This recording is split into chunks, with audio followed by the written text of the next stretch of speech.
All right, let's get right into it. In the last 24 hours, the world has seen a dramatic shift.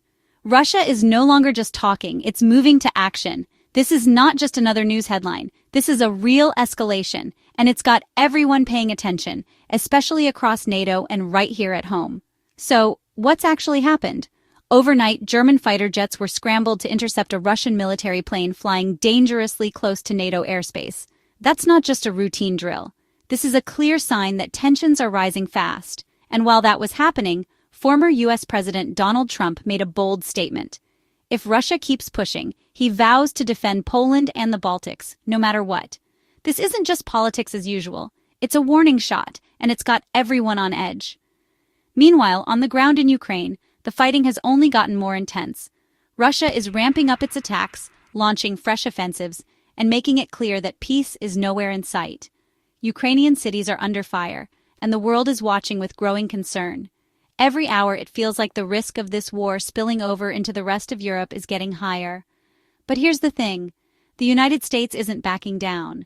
In the last day, U.S. officials have put out a strong message. If Russia tries anything against NATO, America will defend every single ally, no exceptions.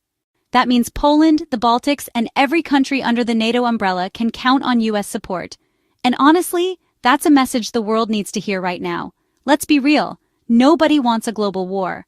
But the reality is, Russia's actions are making that risk feel more real than it has in decades. The stakes are higher, the moves are bolder, and the world is watching every step. So what does this mean for us? It means we have to stay alert, stay informed, and stand with our allies. I stand with the U.S. and its commitment to NATO. This isn't about politics. It's about protecting peace, security, and the values we all share. As the situation unfolds, I'll keep bringing you the latest updates, because right now, every hour matters. In 2025, the conflict in Ukraine has escalated further, impacting millions and drawing the world's attention to the urgent need for unity and action. Civilians are caught in the crossfire, with humanitarian corridors struggling to remain open and safe.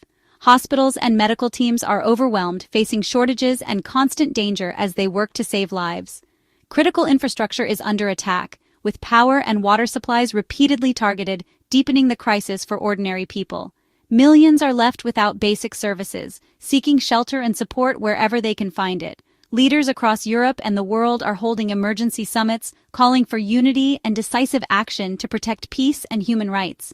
Humanitarian aid and support are being coordinated at unprecedented speed, as nations and organizations work together to help those in need.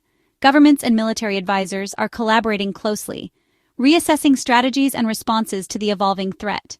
The focus is on collective security and the shared responsibility to defend peace and stability for all.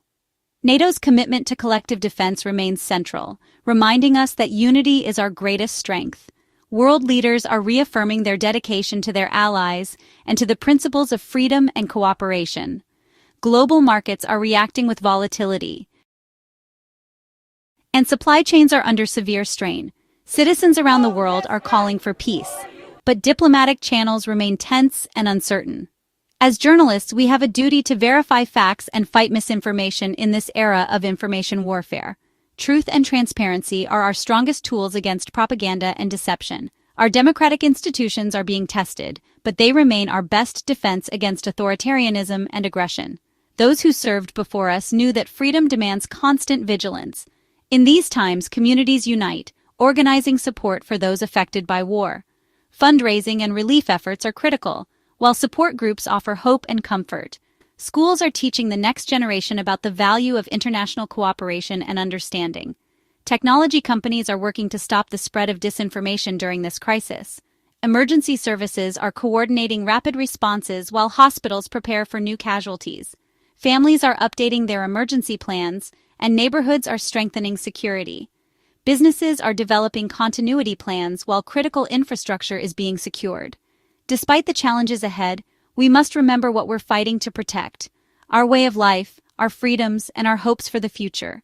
Democracy depends on citizens staying engaged, exercising their rights, and holding leaders accountable, regardless of political party or background. Make sure you're subscribed, stay safe, and let's hope for a peaceful resolution, even as we prepare for whatever comes next.